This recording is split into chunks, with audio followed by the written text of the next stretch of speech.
कल हम अयोध्या हारे थे, इस बार अयोध्या जीत गए। जैसे 24 में हिसाब किताब किया है, 27 में इससे बेहतर हिसाब किताब होगा। संसद का शीतकालीन सत्र आज से शुरू हो गया है।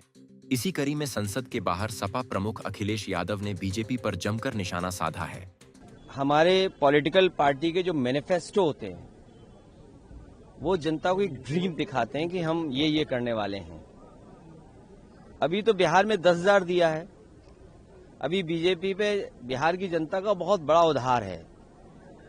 विपक्ष कभी ड्रामा नहीं करता। विपक्ष ड्रामा करने वालों को रोकता है कि आपने जो मैनिफेस्टो में जो बातें कही हैं उन बातों को पूरा करिए। चुनाव में हारना जीतना ये लगा ही रहता है। कल हम अयोध्या हारे थे, इस बार अयोध्या जीत गए। जो बुनियादी सवाल है, लोगों की जान जा रही है, लोग भाग रहे हैं, एक दूसरे से पूछ रहे हैं।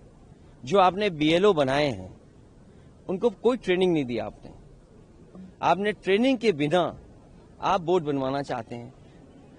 चुनाव आयोग की जिम्मेदारी बनती है कि सभी का बोर्ड बनाएं। ये काम हम पॉलिटिकल पार्टी के वर्कर्स कर रहे हैं कि हमारा बोर्ड कटे नहीं।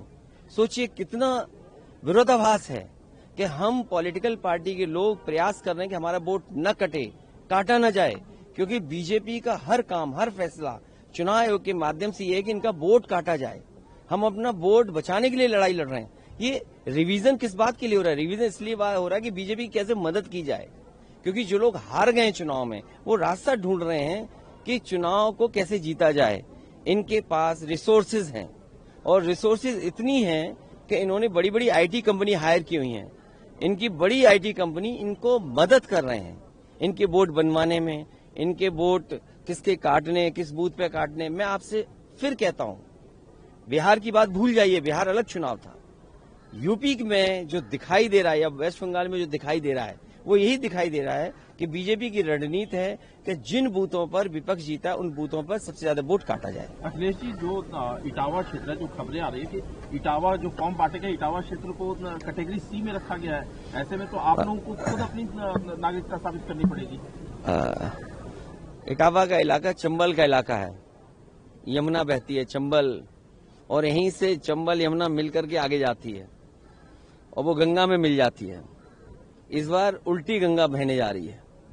जो लोग ये सोचते हैं कि एसआईआर के बहाने वोट कटवा लेंगे, वोट बनवाने में इनको परेशान कर देंगे, वोटर बहुत जागरूक है। जैसे 24 में हिसाब किताब किया है, 27 में इससे बेहतर हिसाब किताब होगा। प्रोफेसर साहब का भी जो है कैटेगरी सी में डाल दिया गया है। नहीं, वो तो स्वाभाविक है कि अधिकारी उनके हैं। जैसे अभी आपने देखा होगा कि जब उन्होंने अपने पदाधिकारी बनाए तो पदाधिकारी बनाने पर उन्होंने एक कॉलम दिया बीजेपी ने कि ये इस जाति का है, ये पिछड़ा है, ये दलित है, ये सामान्य वर्ग का है। कभी आपने पहले देखा था इस तरह का बीजेपी काम कर रही हो? अपने पदाधिकारी बताएं और पदाधिकारियों की जाति बताना चाहते हैं। मैं यहीं पर दावा करता हूं, जो वोट कैटेगरी सी में डालने की बात है, जो वोट बनवाने का काम देख रहे हैं अधिकारी, अगर एक भी पीडीए का हो तो बता दें हमें आप। अगर एक भी पीडीए का हो। और हमारी मांग तो यहां तक थी कि जब एसआईआर आप करा रहे हैं, आपका बीएलओ गांव घर घर जा रहा है, तो आप जाति भी लिख दो, एक कॉलम जाति का बना देते आप, तो आपको कल आसान होता कि जाति गणना हो गई। एक आपके पास प्राइमरी सर्वे होता जिसमें जातियों के भी आंकड़े आते हैं।